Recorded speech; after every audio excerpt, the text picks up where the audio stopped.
There's one thing that I'm quite grateful for being a smaller creator currently on YouTube, and that is that I am not complacent. I still have that hunger, that drive to build an audience.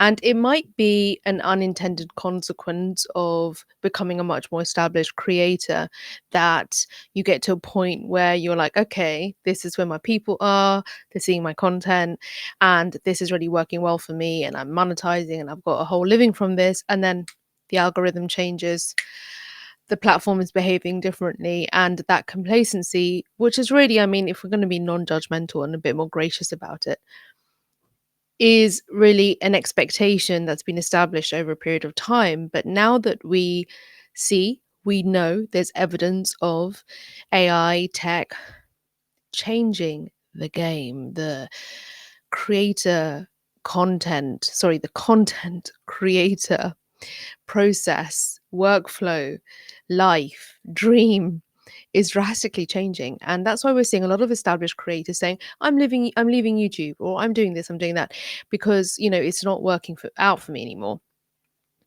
And part of me, sort of the one who's like still hustling, is like, hang on a second, are you just being a little bit too, I don't want to say childish, I want to say entitled.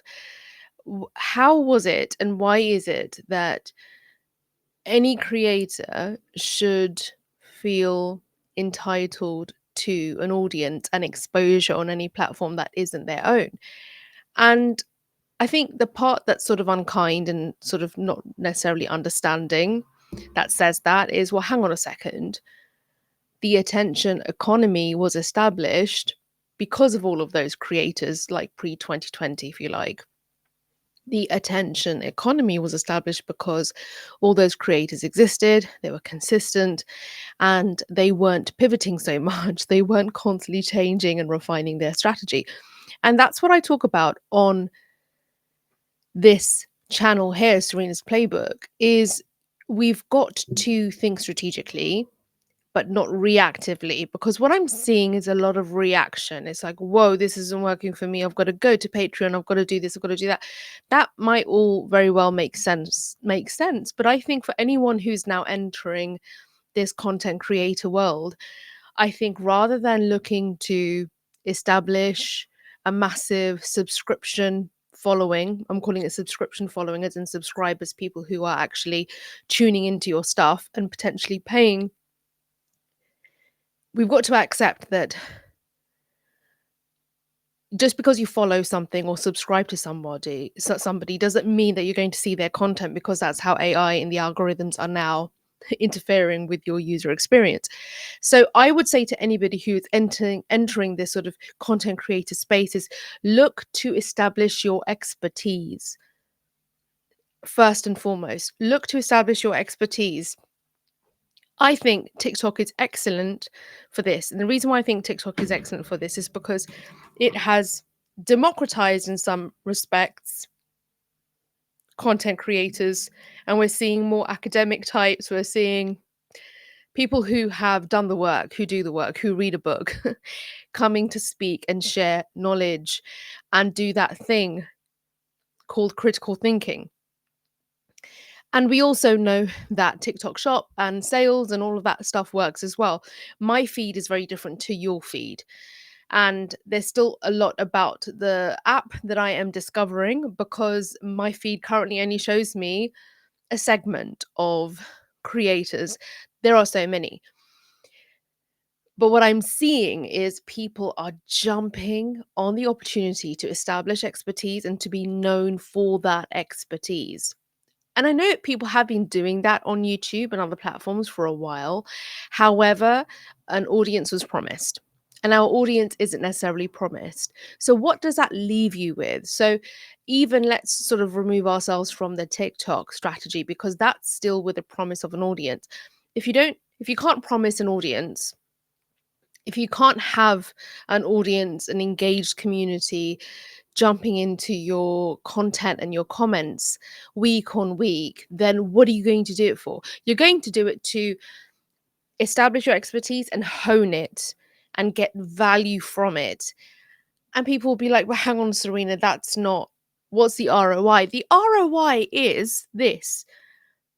The ROI is your sense of achievement, the improvement in your communication, the way you curate produced content and assets, how you have enhanced your messaging, how that translates into the rest of your life and your world and your professional world, how you have established something that's far more, I hate the word authentic, than a LinkedIn account and a LinkedIn profile with,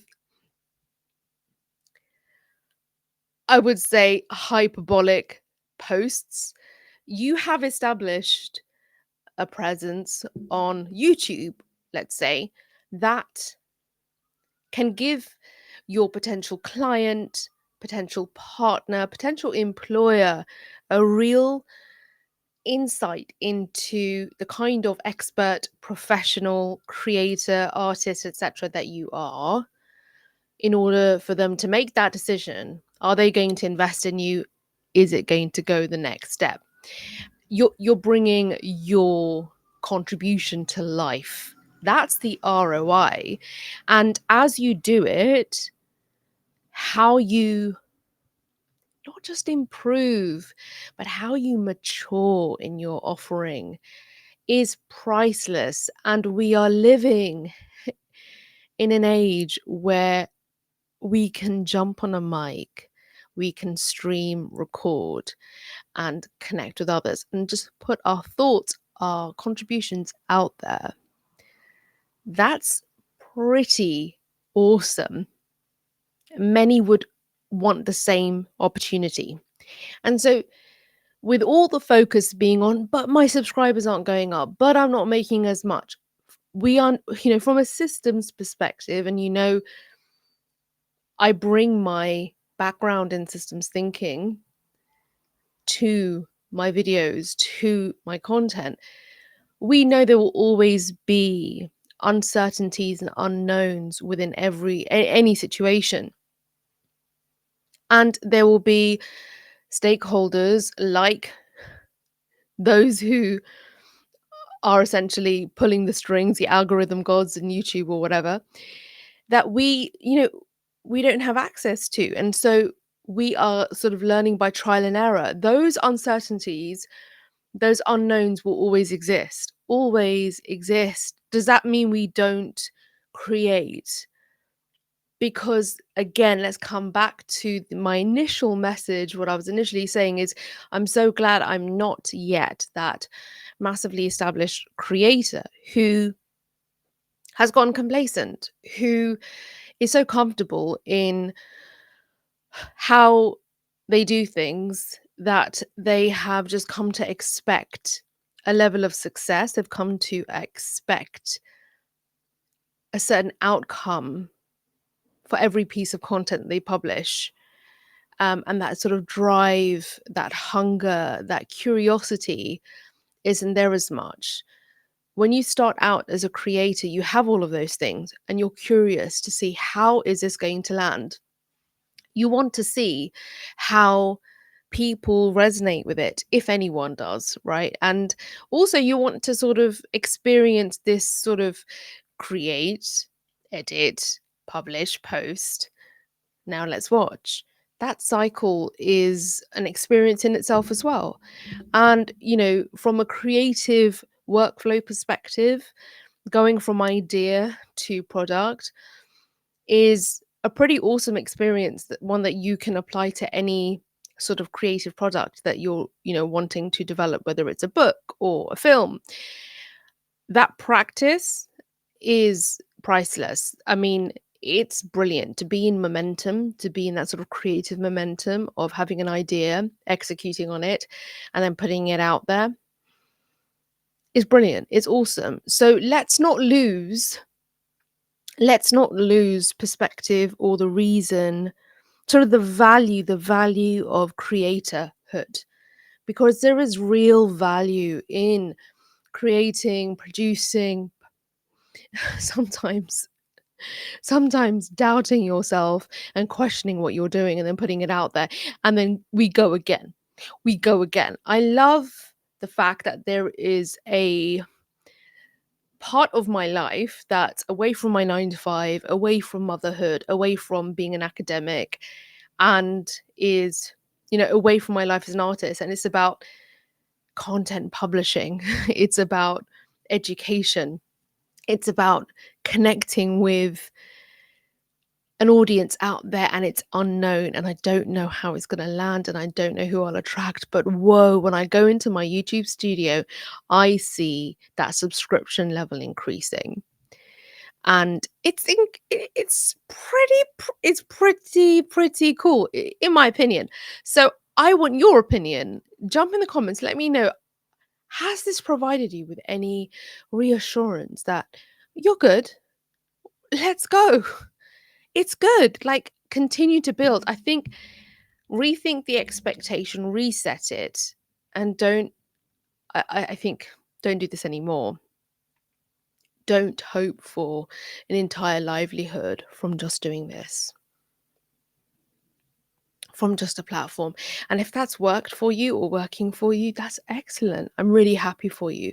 What more can you do? Are you aware of the unknowns, the unpredictable? Is that then going to cause you stress? Do you need to pivot? Do you need to mix it up? It's okay to have a 9 to 5. Do what you need to do to live not just a whole life. And yes, we want freedom to create and all those things, but do you want to be stressed out all the time? Because so much rests and hangs and hinges and all of those things on a video that you're putting out and a channel that you're trying to build. And really annoyingly, I've got this sort of strand of hair that just keeps coming from. But yeah, I really hope this resonated with you. And just so you know, I mean, I'm sure you're seeing, I am producing Serena's Playbook segments on my streaming channel, on my weekly show. And it's very much for you, for this audience. And I take that segment and I bring it over here. And so that's why you'll see a clip, a segment from that show. And you'll also see there's an overlay on the screen, and it's got my name and it's the name of the show and there's Patreon images, etc., etc. So you've got that over here as well. But I will still be providing you with these kinds of videos.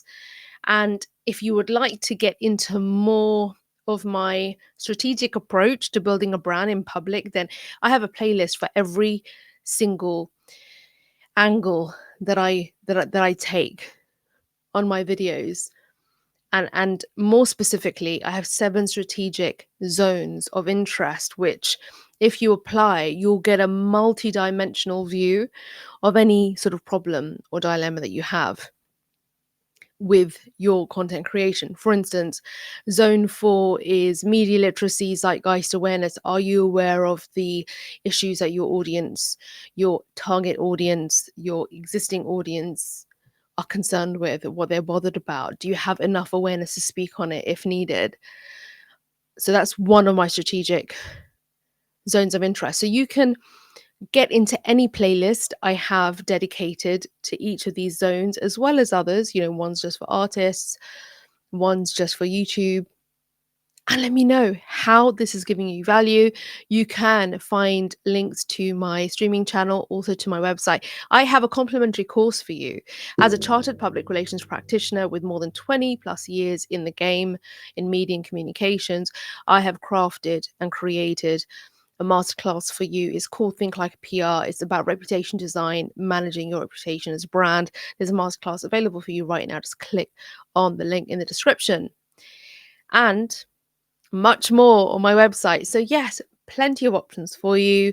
Let's build community. And if anything, this has been a wonderful experience, just being able to jump on the mic with my headphones. I don't usually wear, but there was some sound issues, and my Sony, is it ZVE something 10 camera, and do this, which I do not take for granted. So thank you for your time and attention. The most important things we know, since that's what industries are being built on our time and our attention. So thank you for giving me yours, and I'll see you in the next video.